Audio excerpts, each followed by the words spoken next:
રાજકોટ શહેરની sub registrar કચેરીઓમાં ગંદકી અને કથિત ભ્રષ્ટ વહીવટ સામે કોંગ્રેસ દ્વારા ઉગ્ર વિરોધ પ્રદર્શન કરવામાં આવ્યું હતું। કોંગ્રેસના જણાવ્યા મુજબ શાસક પક્ષ દ્વારા શહેરમાં સ્વચ્છતાના મોટા દાવા કરવામાં આવે છે, પરંતુ સરકારી કચેરીઓમાં જ કચરાના ઢગલા જોવા મળી રહ્યા છે।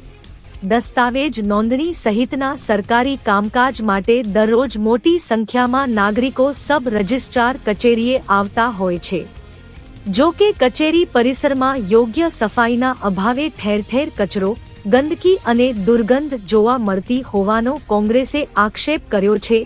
કોંગ્રેસના જણાવ્યા મુજબ નાગરિકો બેસે તેવા સ્થળોએ પણ સ્વચ્છતાની યોગ્ય વ્યવસ્થા કરવામાં આવી નથી, જેના કારણે સરકારી કામકાજ માટે આવતા અરજદારોને મુશ્કેલીનો સામનો કરવો પડી રહ્યો છે। રાજકોટ શહેર કોંગ્રેસે સરકારી કચેરીઓમાં સ્વચ્છતા જાળવવા અને અરજદારોને યોગ્ય સુવિધા પૂરી પાડવા તંત્ર પાસે માંગ કરી છે। સાથે જ કચેરીઓની સફાઈ વ્યવસ્થામાં તાત્કાલિક સુધારો કરવામાં આવે તેવી પણ માંગ ઉઠાવવામાં આવી છે।